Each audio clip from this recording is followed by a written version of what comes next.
Bonjour frères et sœurs, bienvenue dans notre culte vidéo. Et comme vous pouvez le constater ce matin, je suis seul. Mais il y a une surprise pour vous. Parce que quelques frères et sœurs ont décidé, bien sûr en respectant les consignes, ont décidé de se réunir pour vous chanter, pour vous conduire dans la louange, pour vous chanter des cantiques du Seigneur. Alors, nous nous réjouissons d'être ensemble. Bien sûr, dans quelques instants, nous allons aussi méditer la parole de Dieu.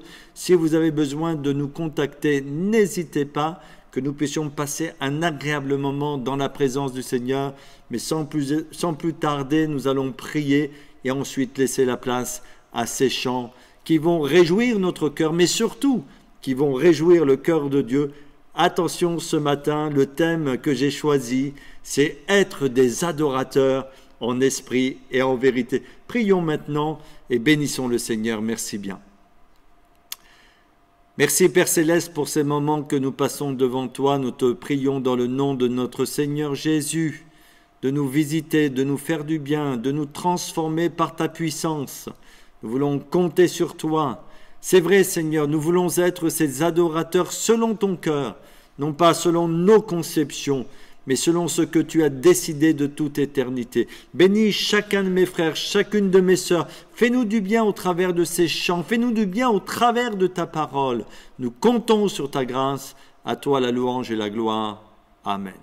Bonjour frères et sœurs, nous sommes heureux d'être avec vous ce matin et de pouvoir célébrer le Seigneur pour ce culte.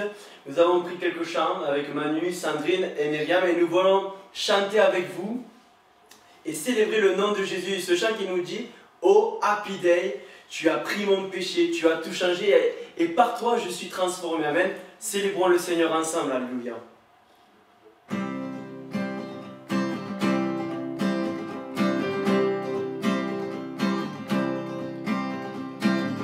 Le plus grand jour de l'histoire, la mort est vaincue par ta victoire.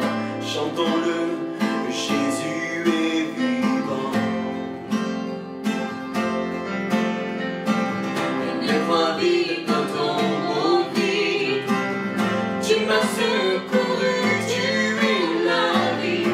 Crions-le, Jésus est vivant. Oui, oui, oh.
quel jour merveilleux,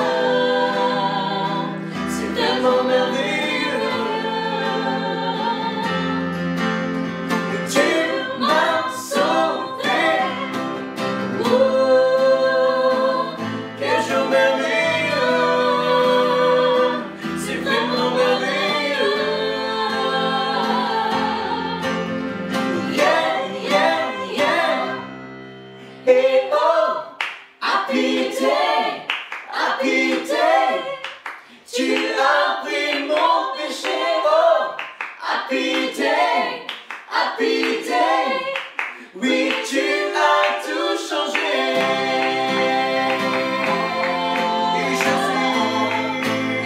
je suis transformé.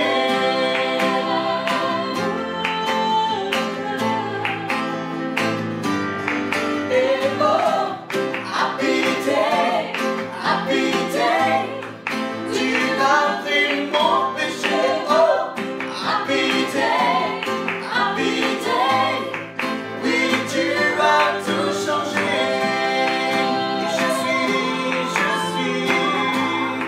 Et je suis transformé.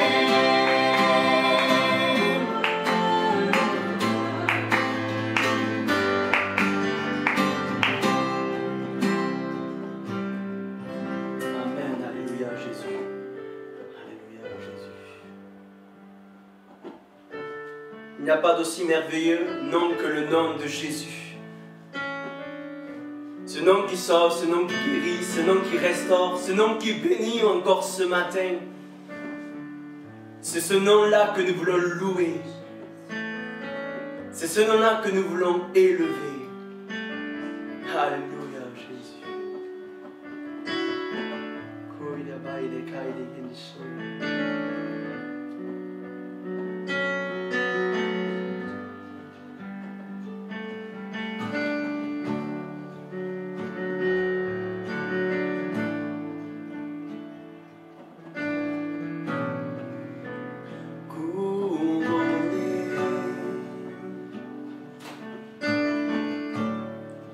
Rayonnant de majesté, tout l'univers clame ta grandeur.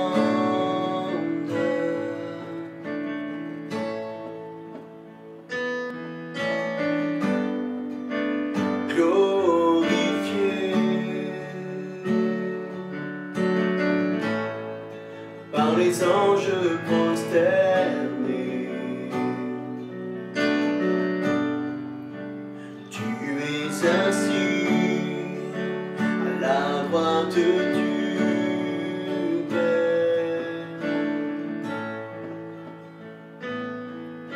Jésus, merveilleux nom, qui est semblable à toi, ô Dieu. Jésus, ton précieux nom est digne d'hommage.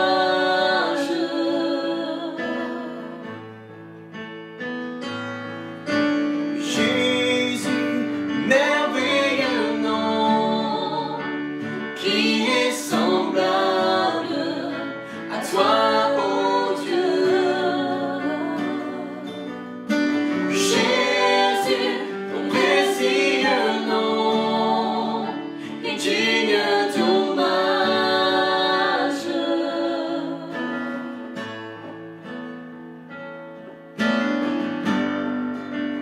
Captivé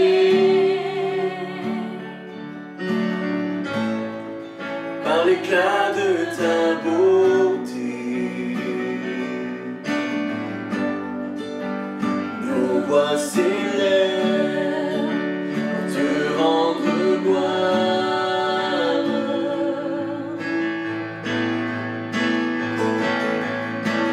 Jésus, merveilleux nom, qui est semblable à toi, ô Dieu.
Comment ne pas te louer ce matin, Jésus?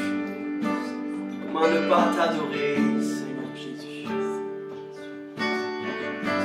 Seigneur, pour ma part, Jésus, ce matin, je veux bénir ton nom et le célébrer, ton nom. Et je vous invite à le faire là où vous êtes, de chez vous, à célébrer le nom de Jésus. Que vous soyez seul ou en famille, bénissez le nom de Jésus. Le nom qui nous a sauvés à chacun d'entre nous. Le nom qui est une espérance pour chacun d'entre nous. C'est qu'un jour nos yeux le verront. Amen. À toi la gloire, Jésus. Toi le règne, la victoire, Seigneur. Amen, Jésus. Alléluia, Jésus. Tu es le rocher de ma vie. Amen. Tu es mon puissant soutien. Tu es mon sauveur, mon Dieu, mon roi. Je suis venu ce matin encore t'exalter, te louer. Tu en es digne. Merci pour le salut de mon âme. Sois béni, mon Jésus. Amen. Amen. Digne es-tu, mon sauveur, de recevoir toute la louange, la reconnaissance de nos cœurs. Merci, Seigneur mon Dieu, de nous avoir sauvés. À combien, Seigneur mon Dieu, nous voulons te célébrer ce matin et t'élever, Jésus, parce que tu es le plus beau de tous les noms. Tu es ce nom qui m'a sauvé, ce nom qui m'a retiré de la route du péché. Et cela n'a pas de prix, Seigneur mon Dieu. Alors ce matin encore, reçois nos louanges, mon Dieu, nos adorations qui puissent monter vers toi comme un parfum de bonne odeur, car tu es l'auteur de notre bonheur, le maître de nos vies. À toi revient l'honneur et la reconnaissance, Jésus. Amen. Sois la louange et la gloire éternelle à toi l'autorité. Au siècle des siècles, Seigneur, tu es couronné de gloire. Sois le bienvenu, Seigneur, à toi revient l'honneur et la louange.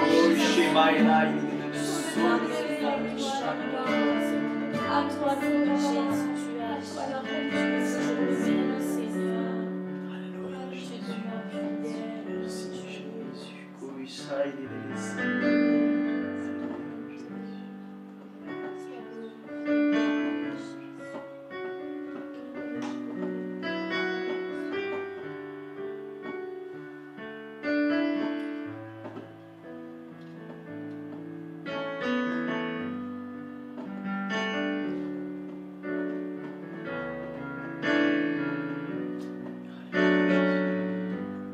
Prosternons-nous devant le Jésus, devant notre Seigneur, devant notre Dieu ce matin.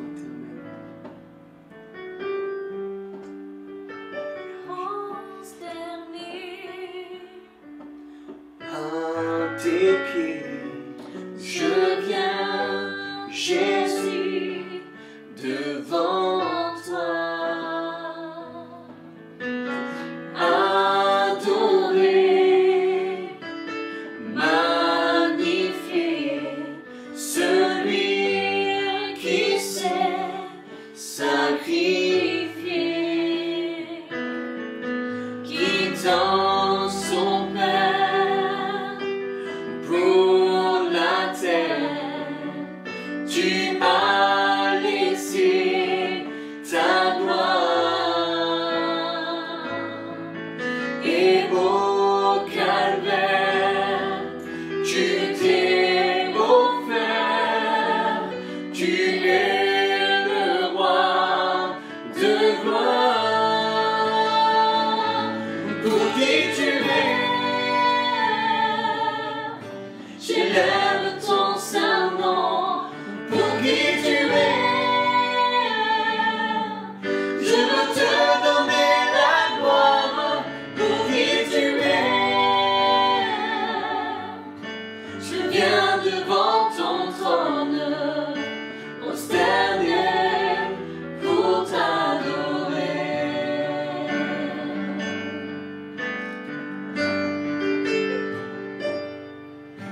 Enseigne-moi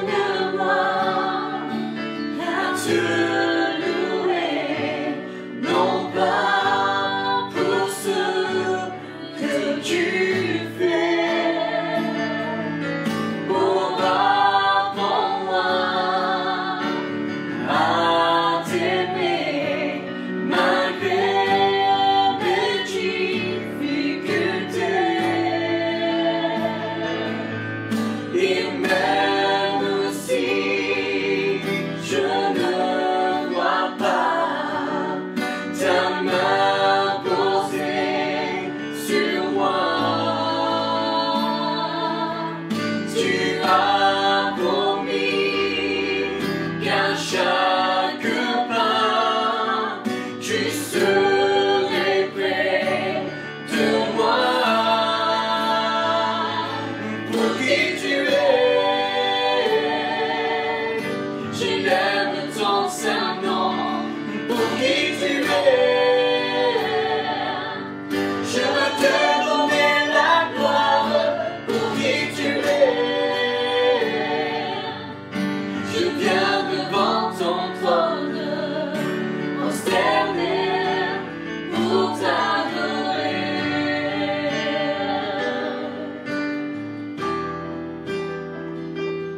Voilà, frères et sœurs, c'est le moment pour nous de méditer la parole de Dieu.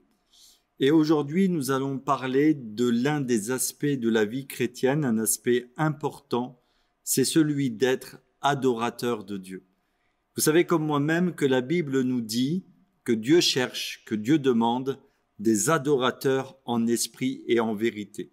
Et en fin de compte, nous devons apprendre à aimer Dieu, non pas simplement pour ce qu'il nous donne, toutes les bénédictions et les grâces qu'il nous accorde sont des bienfaits, et nous le remercions pour cela, mais nous voulons aussi apprendre à aimer Dieu pour ce qu'il est. Et c'est vrai qu'après s'être converti, après avoir donné notre cœur au Seigneur Jésus, eh bien, il y a un désir dans notre vie. C'est de bénéficier chaque jour de la présence de ce Seigneur. Nous savons que la Bible nous dit que Jésus a promis d'être avec nous tous les jours jusqu'à la fin du monde. Et nous nous rendons compte, toujours en lisant les Écritures, que le souhait de Dieu, c'est de nous remplir chaque jour de son amour, de sa puissance, de sa miséricorde, de nous permettre de connaître sa consolation, son aide aussi pendant les moments difficiles que nous pouvons traverser. David a expérimenté la puissance de Dieu puisque l'Écriture nous dit dans 1 Samuel chapitre 30 que David reprit courage en s'appuyant sur l'Éternel, son Dieu. Malgré tout, je voudrais vous parler de l'adoration et notamment de l'un des aspects de cette adoration. Nous découvrons aussi dans les Écritures, et je vais m'appuyer sur 2 passages de la Bible pour exprimer cette vérité. Dans le livre des psaumes, au psaume 137, verset 4, il nous est dit ceci: « Fais de l'Éternel tes délices, et il te donnera ce que ton cœur désire. » Et puis dans le Nouveau Testament, il nous est dit ceci: « Cherchez d'abord le royaume de Dieu et sa justice, et toutes choses vous seront données par-dessus tout. » Eh bien, nous découvrons tout simplement le cœur du croyant est comblé quand il réjouit le cœur de son Sauveur. Et en fin de compte, Dieu attend de nous, après que nous nous sommes donnés à lui, après avoir fait cette rencontre personnelle avec Jésus, C'est une joie merveilleuse pour nous d'avoir découvert ce si grand salut. La Bible nous dit que nous étions dans nos ténèbres, que nous étions dans nos péchés, que nous étions perdus, loin de sa face, que nous étions séparés à cause de nos iniquités, de l'amour de Dieu. Mais dans sa grande miséricorde, le Seigneur nous a envoyé son Fils bien-aimé afin de nous arracher à la boue du péché. Il nous a justifiés, il nous a pardonnés, il nous a délivrés et maintenant nous sommes ses enfants par adoption. Et quelle bénédiction d'avoir reçu ce si grand salut comme l'Écriture le dit, et nous ne voulons pas négliger une telle grâce, mais nous voulons apprendre à être ses adorateurs. Et plus nous allons apprendre à adorer Dieu, à contempler notre Seigneur, à contempler sa gloire, sa puissance, plus les bienfaits de Dieu vont se répandre dans nos cœurs. Et je voudrais vous dire et vous reparler de ce principe: le cœur du croyant est comblé quand il réjouit premièrement le cœur de son Sauveur. Fais de l'Éternel tes délices et il te donnera ce que ton cœur désire. Et puis cet autre passage, cherchez d'abord le royaume et la justice de Dieu et toutes choses vous seront données par-dessus tout. Et au-delà des circonstances, au-delà de tout ce que nous pouvons vivre ici-bas, nous sommes appelés par Dieu à être ses adorateurs en esprit et en vérité. Et nous allons nous servir d'un exemple pour étayer cette vérité. Et notamment, la Bible nous parle d'une femme qui a compris ce principe. Et nous allons voir comment cette femme s'est approchée de notre Seigneur Jésus et comment Jésus, en fin de compte, a félicité son attitude. Et au travers de son exemple, nous allons parler pendant quelques instants de cette adoration qui plaît à notre Seigneur Jésus et voir différents aspects, bien sûr, de cette adoration. Donc, je vous invite à ouvrir votre Bible. Je suis persuadé que vous avez préparé vos Bibles ou que vous avez préparé le moyen de lire la Bible là où vous êtes. En tout cas, nous sommes très heureux de partager encore ces moments de partage autour des Écritures saintes. Et ce que nous désirons au travers de ces moments, c'est que le Saint-Esprit agisse pleinement dans nos cœurs, que nous puissions grandir dans notre foi, être fortifiés à tous égards, que nous laissions le Saint-Esprit nous changer en profondeur. Le but de notre Seigneur, en ce qui nous concerne maintenant, que nous sommes sauvés, c'est de nous amener à la ressemblance de notre Seigneur Jésus. Et nous voulons permettre véritablement que la parole de Dieu fasse son œuvre en profondeur dans notre cœur et que nous ressortions de ces moments meilleurs, que nous puissions manifester cet amour pratique autour de nous, que ceux et celles qui nous voient vivre soient interpellés par les grâces de Jésus qui se manifestent dans notre vie et qu'au travers de nos vies, plusieurs découvrent en fin de compte le salut merveilleux qu'il y a en Christ. Alors lisons ces quelques versets dans l'Évangile selon Marc chapitre 14 et nous allons pouvoir commencer notre lecture à partir du verset 3. Marc chapitre 14 à partir du verset 3. Comme Jésus était à Béthanie, dans la maison de Simon le lépreux, une femme entra. Et c'est l'histoire de cette femme qui va nous interpeller ce matin. Pendant qu'il se trouvait à table, elle tenait un vase d'albâtre qui renfermait un parfum de nard pur de grand prix. Ayant rompu le vase, elle répandit le parfum sur la tête de Jésus. Quelques-uns exprimèrent entre eux leur indignation. À quoi bon perdre ce parfum? On aurait pu le vendre plus de 300 deniers et les donner aux pauvres. Et ils s'irritaient contre cette femme. Mais Jésus dit, laissez-la. Pourquoi lui faites-vous de la peine? Elle a fait une bonne œuvre, une bonne action à mon égard. Car vous avez toujours les pauvres avec vous et vous pouvez leur faire du bien quand vous voulez. Mais vous ne m'avez pas toujours. Elle a fait ce qu'elle a pu. Elle a d'avance embaumé mon corps pour la sépulture.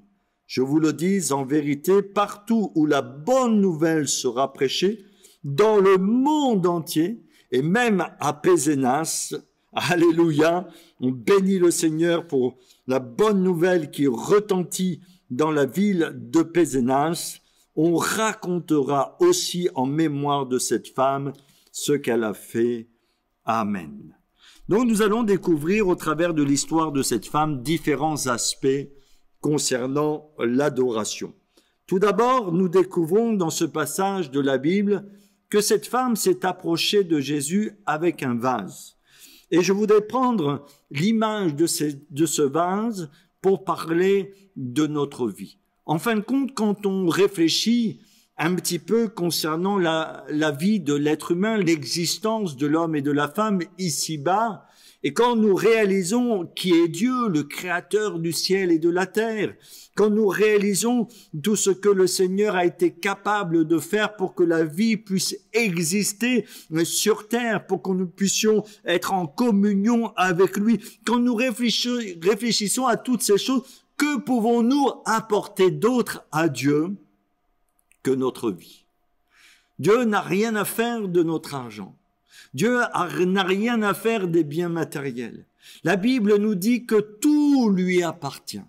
Et quand Dieu parle aux êtres humains, il désire avant tout toucher leur cœur. Dieu désire que l'homme, la femme qui est séparé de lui à cause de son péché soit réconcilié par son amour au travers de son Fils bien-aimé. Et notamment, nous retrouvons ces paroles dans le livre des Proverbes. « Donne-moi ton cœur, mon fils ». Dieu désire vraiment, pour que nous puissions connaître le bonheur, nous lui offrions toute notre vie. Et combien de personnes cherchent le bonheur ici-bas? Font une multitude de démarches, même vis-à-vis de Dieu, pour chercher le bonheur, mais se trompent souvent de chemin parce qu'ils cherchent plus une bénédiction que rencontrer le Christ. Mais qu'est-ce que nous pouvons offrir à Dieu? Dieu désire que nous puissions tout simplement lui donner notre cœur. Cette femme s'est approchée avec ce vase et on va utiliser l'image de ce vase pour parler tout simplement de notre vie. Il nous est dit que c'était un vase d'albâtre. Et c'est vrai que cette matière est une matière fragile. Et pour être des vrais adorateurs, nous avons, comme je viens de le souligner, besoin de faire une rencontre personnelle avec Jésus. Sans cette rencontre personnelle, nous ne pouvons pas aimer Dieu comme il le désire. Nous ne pouvons pas le servir comme il le désire. Avant que nous puissions devenir ce peuple qui le suit, ce peuple qui l'entend, nous avons besoin de faire cette rencontre avec lui. Donc notre vie, elle est bien fragile à bien des égards. Et nous savons que par nous-mêmes, il nous est impossible d'accéder au ciel. Ce n'est pas par nos œuvres que nous pouvons être sauvés. Ce n'est pas par nos moyens que nous pouvons découvrir la plénitude de la grâce de notre Seigneur Jésus. Il nous faut cette rencontre personnelle. Et la Bible nous dit ceci, que si quelqu'un est en Christ, il est une nouvelle créature. Les choses anciennes sont passées, voici toutes choses sont devenues nouvelles. Dans l'épître aux Éphésiens, il nous est rappelé que ce n'est pas par les œuvres que nous pouvons être sauvés, mais le salut, c'est un don de Dieu. Nous sommes fragiles, mais Dieu est puissant. Dieu peut faire des miracles dans notre vie. Et quand nous rencontrons Christ comme notre sauveur personnel, c'est une révolution profonde dans notre existence, puisque l'Écriture nous dit que les choses anciennes sont passées. Voici, toutes choses sont devenues nouvelles. Même nous sommes une nouvelle création. Et c'est cette nouvelle créature, cette nouvelle création qui pourra ensuite être cet adorateur en esprit et en vérité, comme Dieu le désire. Vous avez remarqué que parfois, le vase à l'extérieur peut être beau, mais à l'intérieur, il peut être rempli de toutes sortes de choses sales, de toutes sortes de choses mauvaises. Et un jour, Jésus, et vous savez, comme moi-même, pour vous qui lisez la Bible, Jésus allait de village en village, de ville en ville, Il prêchait la bonne nouvelle du royaume de Dieu. Il interpellait ses contemporains concernant leur situation spirituelle, leur situation morale. Et ce qui est très émouvant lorsque nous lisons les évangiles, nous découvrons la compassion, la miséricorde de notre Seigneur Jésus. Jésus n'était jamais insensible pendant sa vie sur terre à la misère des êtres humains. Bien au contraire, il tendait toujours une main secourable. Mais à un moment donné, il va s'adresser aux religieux, aux pharisiens, à toutes ces personnes qui mettaient en avant leur religion, leur propre justice pour essayer de plaire à Dieu et qui regardaient en fin de compte les autres avec mépris. Il va leur dire ceci: sépulcre blanchi. À l'extérieur, ils étaient beaux. Mais à l'intérieur, qu'y avait-il? À l'intérieur, il y avait des ossements desséchés, si on garde l'image. Il y avait de la pourriture. Un sépulcre peut être fleuri à l'extérieur, mais nous savons ce qu'il y a à l'intérieur. Et Jésus va se servir de cette image, en fin de compte, pour parler de l'état moral et spirituel de ces personnes. Donc l'extérieur peut être beau, mais qu'en est-il de l'intérieur? Vous savez que Dieu ne se fie pas aux apparences. Il ne se laisse pas frapper par l'extérieur. Il sait au plus profond de notre vie ce qu'il y a dans nos cœurs, dans nos pensées, dans notre vie au plus profond.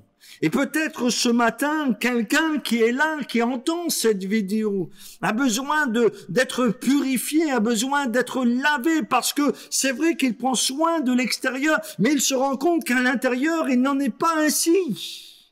Il y a de la souillure, peut-être de la méchanceté, de la colère, de la révolte, de l'impudicité. Et tu ne pourras jamais trouver le véritable bonheur si tu ne permets pas à Dieu d'abord de changer l'intérieur. Non seulement Dieu veut que l'extérieur soit beau, mais il veut aussi que l'intérieur soit beau. Et si l'intérieur est beau, eh bien l'extérieur reflètera bien sûr ce qu'il y a à l'intérieur de notre cœur. La Bible, par exemple, nous dit que c'est de l'abondance du cœur que la bouche parle. Si notre cœur est pur, si notre cœur est lavé, si dans notre cœur il y a de nobles sentiments, eh bien cela va se manifester au travers aussi de nos paroles. Et bien souvent, j'ai remarqué que pour permettre au Seigneur d'agir profondément dans notre cœur, il est nécessaire que nous soyons vidés de nous-mêmes, afin qu'il nous remplisse de ce qu'il a prévu pour notre vie. Toujours dans les Écritures, nous découvrons l'histoire d'un pharisien, d'un publicain qui sont allés au temple pour prier. Et Jésus va se servir de ces deux exemples pour mettre en opposition deux attitudes par rapport à Dieu. L'attitude du religieux, de sa propre justice. Ce religieux qui mettait en avant ses mérites, qui mettait en avant ses actions, qui méprisait même ce publicain qui était à côté de lui. Et l'Écriture va faire ce constat, que cet homme qui était venu dans le temple pour chercher la présence de Dieu, lui qui était venu pour être un adorateur en esprit et en vérité, lui qui désirait plaire à Dieu est reparti comme il est venu. Et Dieu n'a pas pu agir dans son cœur. Comment voulez-vous que le Seigneur manifeste sa puissance et sa gloire dans le cœur d'un homme qui est rempli de lui-même, qui est rempli de sa suffisance, qui est rempli de son orgueil, qui est rempli de sa vanité? Avant qu'il puisse découvrir la grandeur et la hauteur du Seigneur, il fallait qu'il soit vidé de lui-même. Mais tant qu'il était rempli de lui-même, il était impossible qu'il entende ce que le Seigneur avait préparé pour lui. Et puis, il nous est parlé aussi toujours dans ce temple, qu'il y avait ce publicain, et ce publicain n'osait même pas lever les yeux vers le ciel, il se frappait la poitrine, parce qu'il reconnaissait sa misère devant Dieu. Et le Seigneur Jésus va dire que c'est lui qui a été justifié. Oh oui, bien souvent, nous sommes obligés de passer par certains chemins, afin que le Seigneur nous montre ce qu'il y a dans notre vie, que nous apprenions l'humilité. Et dans ce passage de la Bible, avant que cette femme verse le parfum, et nous allons parler dans quelques instants, eh bien, de certaines significations, à mon sens, de ce parfum, avant que le parfum soit répandu sur notre Seigneur Jésus, il a fallu que le vase soit rompu. Et parfois, pour dépendre à 100% de Dieu, d'arrêter de compter sur nos propres forces, d'arrêter, eh bien, d'avoir une vision faussée de nous-mêmes, faussée à cause de nos illusions orgueilleuses, à cause de notre vanité. Nous sommes obligés de passer par certains chemins, et ces chemins vont nous conduire petit à petit au brisement. Et dans ce brisement, nous allons renaître, mais différemment. Nous allons renaître spirituellement. Et là, ensuite, nous pourrons accomplir la vocation que le Seigneur a prévue pour nous. Cette vocation d'être des adorateurs. Et l'adoration, ce n'est pas simplement, louer Dieu le dimanche matin. L'Écriture nous invite à faire tout pour la gloire de Dieu, que nous mangeons, que nous buvions, quelles que soient les actions que nous pouvons accomplir dans notre vie, celle-ci doit refléter l'amour du Seigneur. L'adoration, c'est aussi une manière de vivre. Et pour découvrir cette manière de vivre, parfois il nous est nécessaire, j'ai envie de dire, nous sommes obligés de passer par ce passage du brisement. La Bible, par exemple, utilise une autre image. Jésus va dire, concernant sa mort, mais on pourrait prendre ce passage de la Bible et l'appliquer aussi à notre vie dans diverses circonstances. Si le grain de blé qui tombe en terre ne meurt, il ne peut pas porter de fruits. Et il faut mourir à nos fausses ambitions, mourir à toutes ces choses qui nous handicapent. Il y a tellement d'exemples dans la Bible qui nous parlent de cette vérité. Par exemple, concernant Moïse, pour être ce serviteur que Dieu avait prévu qu'il soit, ce serviteur qui va secourir toute une nation, qui va être utilisé puissamment par le Seigneur, qui va être un adorateur du Dieu vivant et vrai. Et quand nous considérons la vie de Moïse, nous nous sentons très petits, lui qui va recevoir la loi de Dieu sur la montagne.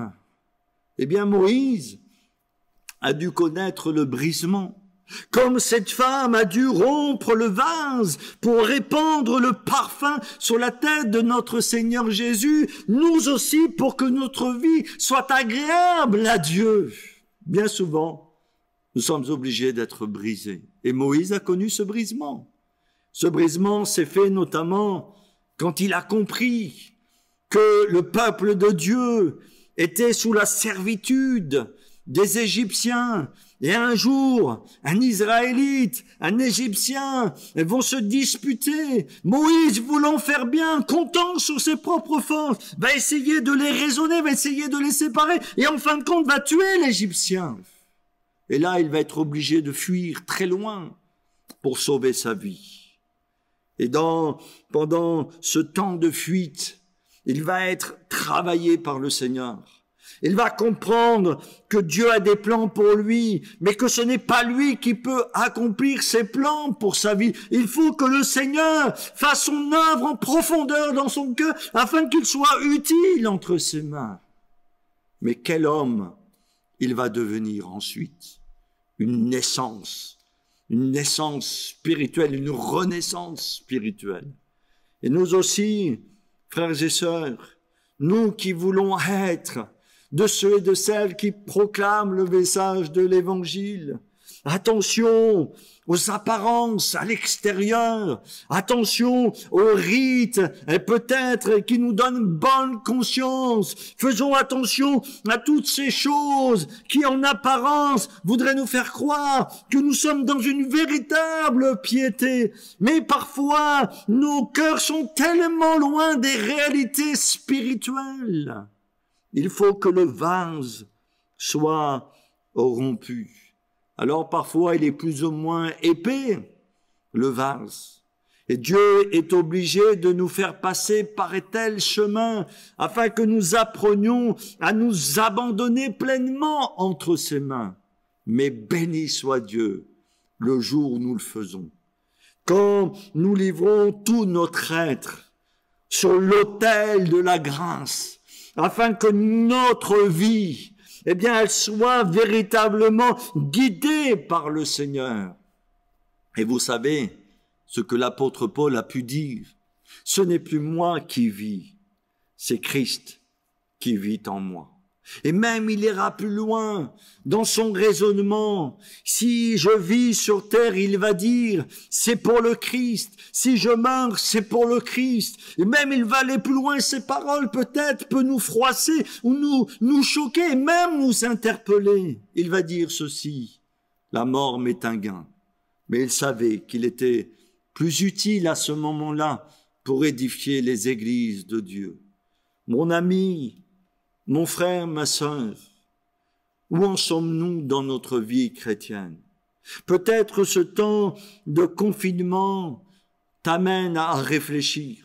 Peut-être comme le fils prodigue, tu es rentré en toi-même et tu te rends compte en fin de compte que ta foi, elle est bien superficielle, que tu as pris beaucoup de temps pour soigner les apparences, pour soigner l'extérieur, pour donner peut-être une image de ta vie qui serait une image d'un chrétien modèle. Mais où en es-tu véritablement dans ta vie spirituelle? Le Seigneur veut tellement te faire du bien. Il veut tellement réjouir ton cœur. Mais n'oublie jamais cela. Fais de l'Éternel tes délices, et il te donnera ce que ton cœur désire. Cherche d'abord le royaume de Dieu et sa justice, et toute chose te sera donnée par-dessus tout. Et c'est quand lorsque le chrétien apporte à Dieu sa véritable adoration, qu'en retour son cœur va être inondé des bienfaits de Dieu. Cette femme l'avait compris. Elle a apporté toute sa vie aux pieds du Seigneur. Toute sa vie, tout ce qu'elle avait, tout ce qu'elle possédait. Et elle n'a pas regardé cela comme une perte, mais véritablement comme un acte d'adoration. Elle est venue avec un vase, et dans ce vase, il y avait du parfum. Et le parfum, bien sûr, aussi, a une signification importante. Et je voudrais utiliser l'image du parfum pour parler des bonnes dispositions de cœur que Dieu désire voir en nous.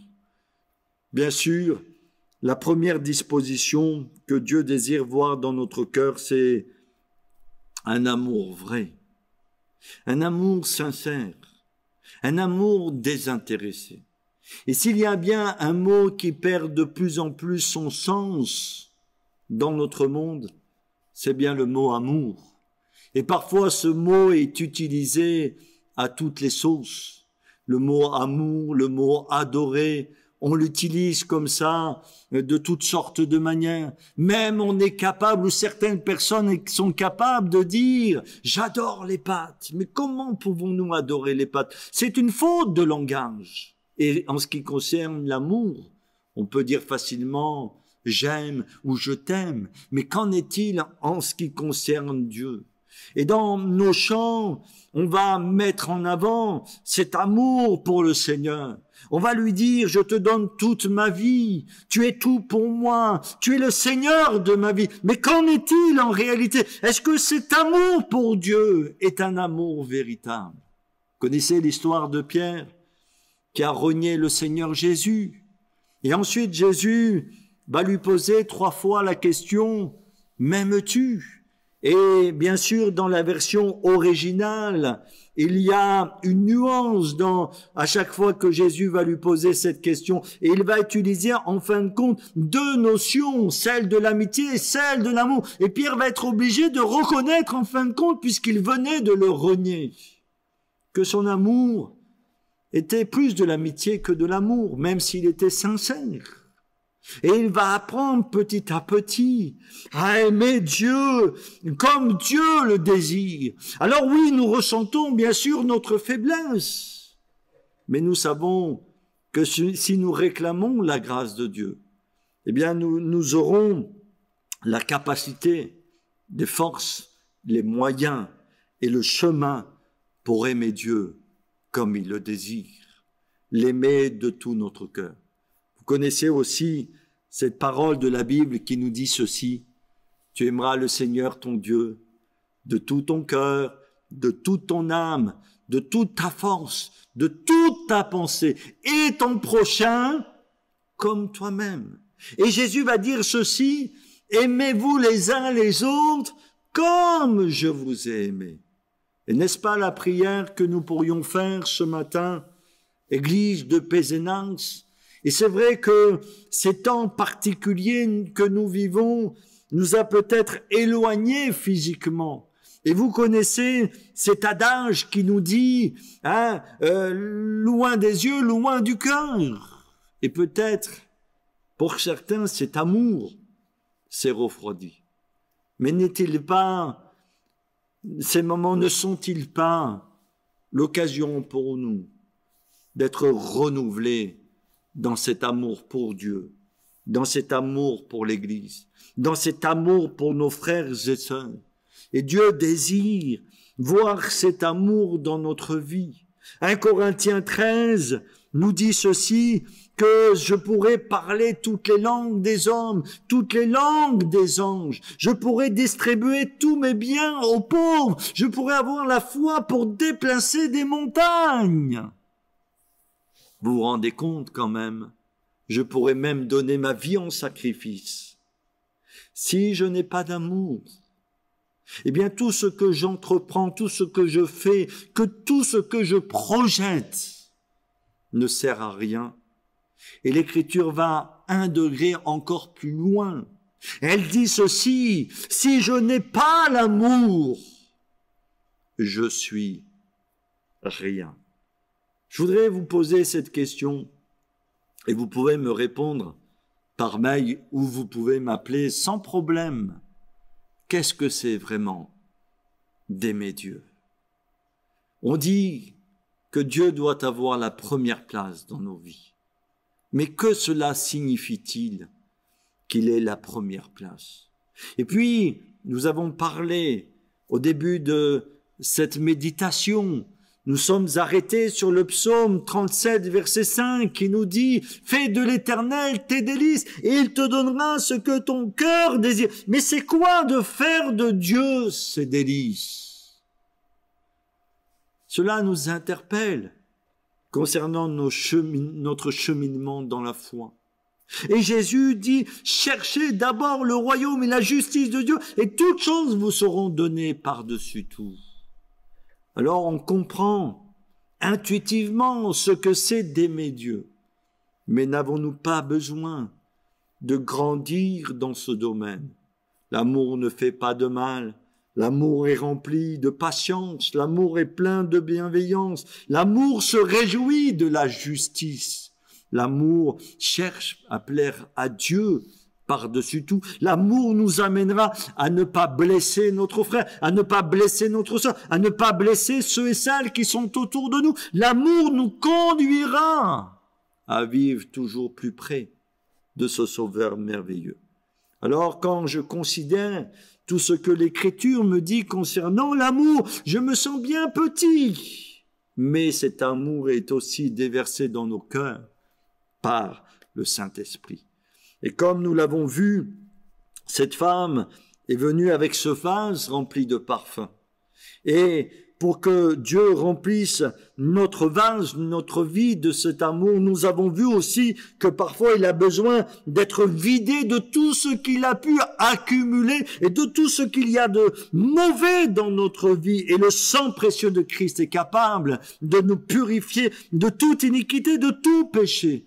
Mais si nous sommes vidés de nous-mêmes et que nous permettons au Seigneur de nous remplir, nous répondrons à cette vocation d'aimer Dieu comme il le désire.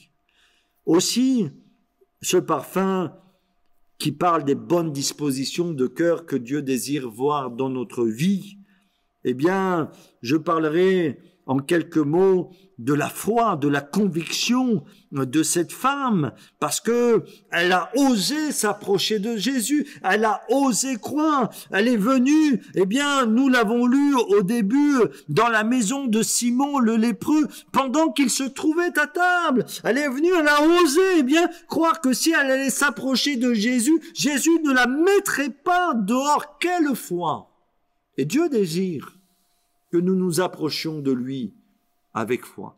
Croire qu'il répond, croire qu'il nous aidera, croire qu'il nous éclairera, croire qu'il nous conduira dans le bon chemin.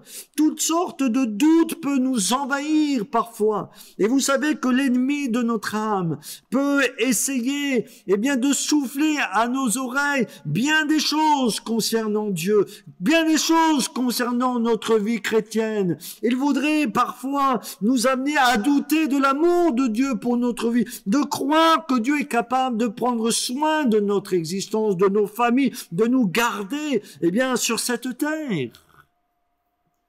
Toutes ces choses ont un seul but, de détruire notre communion. Mais nous savons que le remède à l'incrédulité, c'est la foi. Et un homme, un jour, dans une situation très particulière, et vous pouvez retrouver ce passage dans les évangiles, il nous est parlé qu'il avait un fils qui était tourmenté, et ce fils tourmenté était jeté parfois dans l'eau, parfois dans le feu. Et il vivait cette situation très difficile. C'était difficile pour son fils, c'était difficile pour lui. Il ne savait quoi faire devant cette situation terrible qu'il rencontrait. Malgré tout, un jour, il va faire une démarche. Et dans un premier temps, il va rencontrer les disciples de notre Seigneur Jésus, lui leur demandant de faire quelque chose. Mais ils n'ont pu rien faire pour ce fils, jusqu'au moment où Christ est arrivé et qu'il a délivré cet enfant qui était esclave des puissances des ténèbres. Et nous voyons dans cette conversation entre ce papa et notre Seigneur Jésus, eh bien tout simplement que le Seigneur Jésus va venir à son secours. Mais nous voyons aussi différentes étapes dans le cœur de cet homme, et notamment concernant la foi. Puisque Jésus va dire, Jésus, si tu peux quelque chose pour nous. Et Christ va lui répondre, si je peux, tout est possible à celui qui croit. Et cet homme va, dans un cri, dans un pas de foi, dans une action vivante, va dire, je crois. Mais il va se rendre compte qu'en même temps, il y a certains doutes dans son cœur. Et alors, il va aussitôt, eh bien, répliquer en disant, je crois, viens au secours de mon incrédulité. Et là même, eh bien, Dieu peut nous secourir. Cette femme est venue avec foi. Et vous savez, quand on loue Dieu, on ne le voit pas. On sait qu'il est présent. Mais comment savons-nous qu'il est présent? Comment savons-nous qu'il nous entend? Comment savons-nous que nos chants montent jusqu'à lui? Comment savons-nous que lorsque nous prions, lui que nous ne voyons pas est bien présent dans nos vies au milieu de nous? Eh bien, c'est par la foi. Parce que la foi nous permet de rentrer dans cette vie spirituelle et de toucher l'invisible et de nous permettre de recevoir les grâces de Dieu. Parce que cette femme, en fin de compte, a été félicitée par le Seigneur Jésus. Donc, Dieu désire voir cet amour sincère. Dieu désire voir cette foi, et on peut dire aussi, parfois, viens au secours de mon incrédulité. Mais aussi, nous voyons que ce parfum peut parler de respect vis-à-vis de notre Seigneur Jésus. Elle a rompu le vin, et elle va répandre le parfum sur la tête de notre Seigneur Jésus. Quel respect vis-à-vis du Christ. Et l'Écriture, cela me fait penser à un autre passage de la Bible où il est dit ceci, de ne pas négliger un si grand salut. Alors oui, Dieu est amour. Oui, je suis d'accord avec vous que Dieu est miséricordieux. Oui, le Seigneur est plein de compassion. Et il fait grâce à ceux et celles qui s'approchent de lui avec foi, quelle que soit leur vie. Et béni soit Dieu. Et l'appel de Jésus est celui-ci. Venez à moi, vous tous qui êtes fatigués et chargés, je vous donnerai du repos. Malgré tout, pour nous, il est important aussi de considérer la majesté de notre Seigneur, la grandeur de notre Seigneur. Et nous vivons dans un monde où toutes les choses sont banalisées. Il y a une perte de repères. Et même dans les milieux chrétiens, parfois, on banalise certaines choses. Il n'y a plus cet amour respectueux, cette crainte respectueuse pour notre Dieu. Le vrai adorateur, c'est celui qui a du respect. Respect pour le Seigneur, respect pour le corps de Christ, respect pour les membres de l'Église, respect pour les choses saintes, les choses célestes. Et plus nous comprenons cette dimension du respect, plus nous allons être dans la vénération, dans la contemplation et dans l'adoration. Rappelons-nous ce que dit David dans le psaume 51. Il va dire ceci: « Ô Dieu, crée en moi un cœur pur, renouvelle en moi un cœur bien disposé. » Bien des moments, nous devons disposer nos cœurs à louer, à bénir le Seigneur. C'est vrai qu'il y a un temps pour tout. Il y a un temps pour demander, il y a un temps pour remercier. Mais la louange, l'adoration doit être au centre de notre vie. Et je le répète sciemment, l'adoration, ce n'est pas simplement chanter, c'est pas simplement taper des mains pendant les chants ou louer le Seigneur au culte. L'adoration, c'est une attitude de vie aussi. Et toute notre vie doit être un parfum de bonne odeur qui monte vers le Seigneur. Cette femme aussi s'est approchée avec un vin, s'est approchée avec du parfum, et elle s'est approchée avec conviction. Et nous voyons que la véritable adoration dérange. Et on voit la réflexion de certains disciples qui vont sous-entendre à quoi bon perdre ce parfum, qui vont considérer le geste de cette femme comme une perte. Eux, c'était leur point de vue. Un point de vue humain, un point de vue charnel, mais ce n'était surtout pas le point de vue de notre Seigneur Jésus. Puisque Jésus va dire ceci, que la bonne nouvelle va être prêchée dans le monde entier et on rappellera ce que cette femme a fait. Et dans ce passage de la Bible, nous voyons que le Seigneur va prendre la défense de cette femme. Comment voyons-nous la vie chrétienne? Bien, des gens voient les réunions, l'adoration, ceux qui ne connaissent pas Christ comme une perte. Et c'est vrai que si nous voyons notre temps à la disposition de Dieu, nos talents à la disposition de Dieu, notre vie à la disposition de Dieu comme une perte, c'est sûr que cela va nous conduire à la satisfaction. Je dirais que c'est plus une démarche religieuse qu'une démarche spirituelle. Mais cette femme n'a pas vu ces choses comme une perte, mais comme un gain.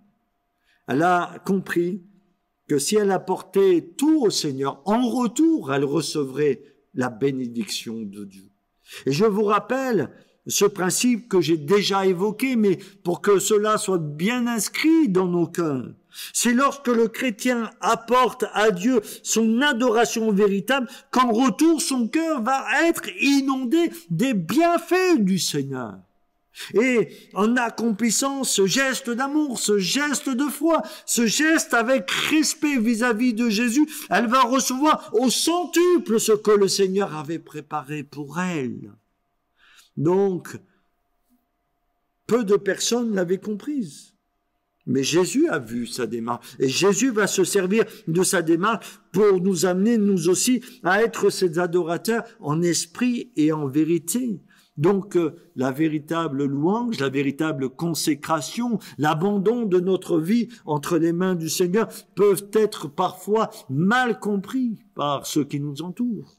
Mais Dieu connaît et Dieu honore. Et puis, je vais terminer cette prédication avec un dernier point. En fin de compte, ce qui m'interpelle dans l'histoire aussi de cette femme qui a versé ce parfum sur la tête de notre Seigneur Jésus, c'est que elle a été un instrument de bénédiction. Il y avait des gens qui étaient autour. Et non seulement le parfum, et Jésus va parler de sa mort prochaine et comme si c'était un baume sur sa vie, mais on voit aussi que ce parfum va répandu sur notre Seigneur Jésus, va embaumer son corps, mais va aussi se répandre tout autour de notre Seigneur Jésus. Et ceux qui étaient présents vont bénéficier aussi de cette bonne odeur parce qu'il est parlé d'un parfum de très grande qualité, d'un art pur. Alors, c'est quelque chose de précieux. Cette femme, je vous l'ai dit tout à l'heure, a tout donné au Seigneur Jésus. Et les autres vont pouvoir bénéficier de cela. Et n'est-ce pas une belle image de la vie chrétienne? Quand on remet toute notre vie entre les mains du Seigneur, toute notre vie, eh bien ensuite, on devient cette bonne odeur de Christ. Les autres vont ressentir notre amour. Les autres vont ressentir notre bienveillance. Les autres vont ressentir notre miséricorde. Ils vont ressentir notre loyauté. Ils vont savoir qu'ils peuvent compter sur nous. Parce que, eh bien, l'œuvre qu'aura fait Jésus dans notre cœur va être cette bonne odeur qui va se dégager autour de nous. Et nous vivons dans un monde où les gens en ont assez de beaux discours. On a assez des apparences, on a assez de toutes ces choses pour essayer de convaincre. On a envie de dire, on a assez de toutes ces stratégies marketing pour essayer eh bien de toucher les cœurs. Ils ont envie d'authenticité, de vérité, de quelque chose de vrai, de quelque chose de profond, de quelque chose qui va les interpeller eux-mêmes dans leur vie. Et vous savez que les contemporains de notre Seigneur Jésus pouvaient dire ceci, que Jésus n'enseignait pas comme les scribes de l'époque, ceux qui étaient versés dans les Écritures, mais il parlait avec autorité. Il accomplissait des actes qui confirmaient eh bien, ce qu'il disait. Et c'est ça d'être chrétien, c'est de vivre l'Évangile, de vivre ces choses pleinement. Alors oui, nous avons besoin de l'aide de Dieu. Nous avons besoin de son amour et de sa puissance. Mais Dieu nous secourra. Alors, c'était quelques facettes de l'adoration. Seigneur, fais de nous de véritables adorateurs. Et au travers de l'histoire de cette femme, nous voulons dire, Seigneur, je te donne toute ma vie. Et je sais que peut-être encore il y a des choses qui ont besoin d'être réglées, des choses qui ont besoin d'être brisées. Je vais être comme ce grain de blé qui tombe en terre et qui meurt pour porter beaucoup de fruits et que beaucoup soient, eh bien, sauvés, bénis au travers de ma vie. Il est vrai, Seigneur, que je veux sonder mon cœur pour voir si j'ai ces bonnes dispositions de cœur pour te plaire, parce que je sais que là aussi, dans ce domaine-là, j'ai besoin de faire des progrès, qu'il y ait un amour vrai, qu'il y ait la foi, qu'il y ait du respect pour toi. C'est vrai aussi que cette véritable adoration, eh bien, peut déranger ce monde. Mais Seigneur, je veux garder les yeux fixés sur toi. Et pour terminer, Seigneur, remplis-moi de tout ce que tu as en réserve en toi et communique-le-moi. Et qu'en retour, je sois aussi quelqu'un qui va partager tes trésors et qu'au travers de ma contemplation, les autres puissent être bénis à leur tour. En tout cas, que Dieu soit béni. Vraiment, on va baisser nos têtes quelques instants. Je voudrais qu'on prie vraiment un moment dans la présence de Dieu pour que Dieu nous visite, pour que Dieu nous fasse du bien, pour que Dieu, eh bien, se manifeste puissamment dans notre vie. À lui toute la gloire. Baissons les têtes, fermons les yeux. Amen. Merci Seigneur, parce que tu es ce sauveur merveilleux, parce que tu es capable encore de faire des prodiges, de faire des miracles. Mais Seigneur, avant tout, nous voulons entendre ton cœur et cet appel de ton cœur qui cherche des adorateurs en esprit et en vérité. Seigneur, merci pour l'exemple de cette femme qui nous enseigne certains aspects. Nous voulons considérer nos vies à la lumière de ta parole. Et nous te demandons, Seigneur, que tu trouves en nous toute cette disposition de cœur qui vont être agréables. Secours-nous dans notre faiblesse. Secours-nous dans notre vie. Viens à notre secours en ce matin et bénis chacun de mes frères, chacune de mes sœurs, afin que nous soyons ce peuple qui marche à ta suite. Merci, Père. À toi la louange et la gloire, au nom précieux de Jésus, notre Sauveur bien-aimé. Amen. Que Dieu soit béni, à lui toute la gloire. Amen. Voilà, frères et sœurs, notre réunion se termine. Comme je vous l'ai dit tout à l'heure, si vous avez besoin de nous contacter, n'hésitez pas. En tout cas, dans les jours qui viennent, soyez attentifs parce que nous allons vous donner des instructions pour la reprise de nos cultes, bien sûr, Dieu voulant, et toujours en cohérence avec les consignes de l'État. Vraiment, priez pour nous, prions pour l'Église et que le Seigneur nous donne toute sa sagesse et nous dirige en toutes choses. Voilà, on va terminer avec un dernier chant du groupe. Que Dieu vous bénisse et à très très bientôt. Amen. Voilà, frères et sœurs, nous étions heureux d'être avec vous encore ce matin et de pouvoir nous réunir aussi ensemble et pouvoir servir le Seigneur et pouvoir aussi servir l'Église. Et nous allons prendre ce chant aussi qui nous rappelle que Jésus, le Dieu des victoires, est à nos côtés. Et alors nous n'avons aucune crainte, nous n'avons aucune peur. Malgré toutes les choses qui se passent autour de nous, nous voulons le prendre et le chanter ensemble. Amen.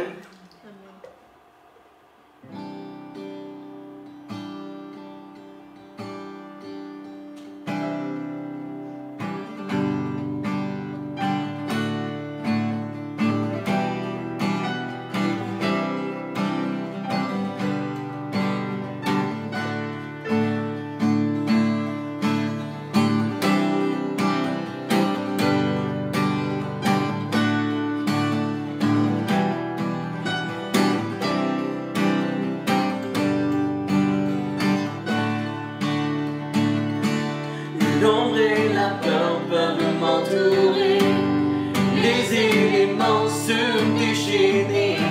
Le Dieu de victoire se bat pour moi, pour me délivrer.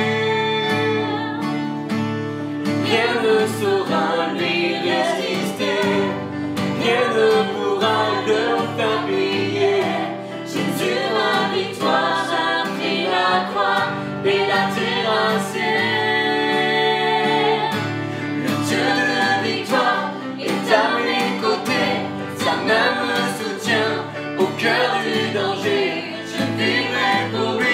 Marchant par la foi, le Dieu de victoire habite en moi.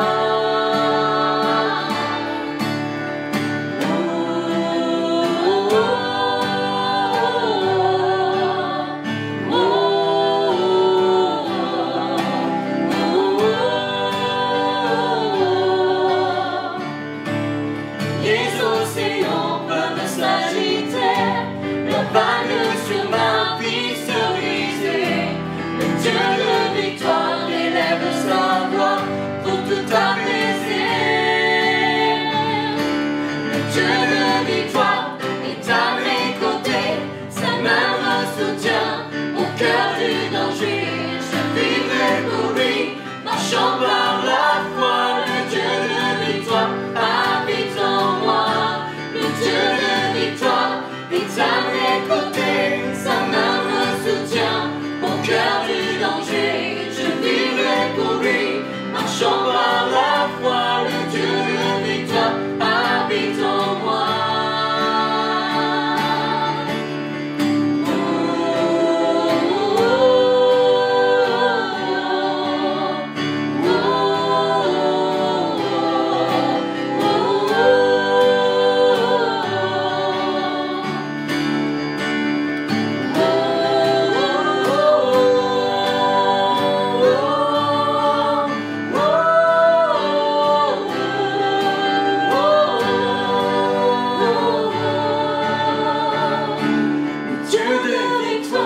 Est à mes côtés, sa main me soutient au cœur du danger. Je vis marchant par la foi, le Dieu de victoire habite en moi. Encore une fois, le Dieu de victoire est à mes côtés, sa main me soutient au cœur du danger.